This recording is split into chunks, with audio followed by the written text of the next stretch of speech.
السلام عليكم ورحمة الله وبركاته.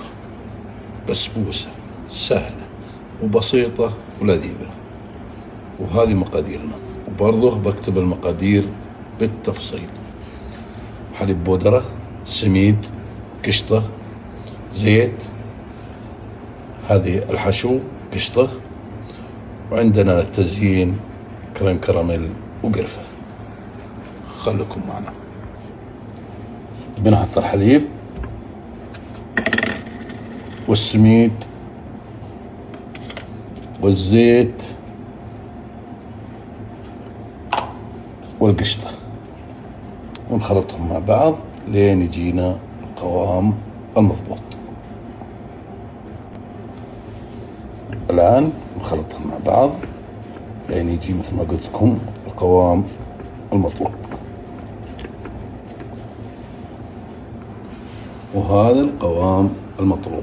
الآن نجيب الصحن هذا نحط بطبقة من العجينة هذه، عجينة البسبوسة، نحط عليها القشطة، نغطي الطبقة ثانية، وعلى الفرن. بعد ما تطلع نزينها رشة قرفة، كريم كراميل أو حليب محلى مكثف أو شيرة اللي تحب. طبعا أنا سويتها ما حطيت سكر، ما ضفت سكر، إنك بتحط عليها يا شيرة يا كريم كراميل يا حليب محلى مكثف. تبي تضيف سكر تضيف تقريبا 50 جرام للكمية هذه، وبكتب لكم الكميات بإذن الله. الآن بناخذ من العجينة هذه ونفردها بالصينية هذه طبقة واحدة، بعدين نحط القشطة، بعدين نحط الطبقة الثانية نغطيها به وندخلها الفرن. هذه الطبقة الأولى. الآن نبي نضيف القشطة.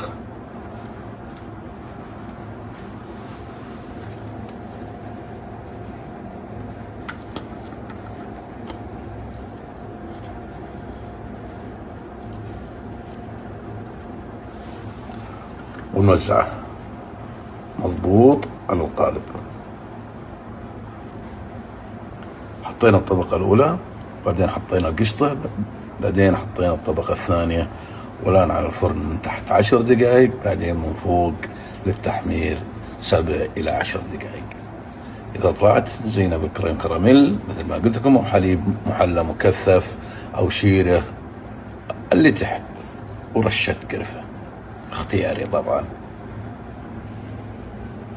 وهذه بسبوستنا بعد ما طلعناها من الفرن.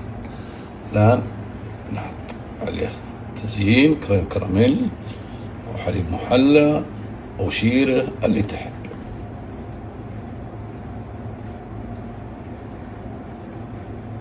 وهذا تزيين كريم كراميل.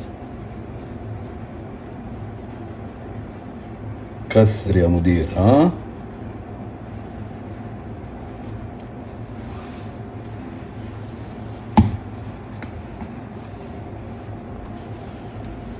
ونحط رشة قرفة اختياري طبعا.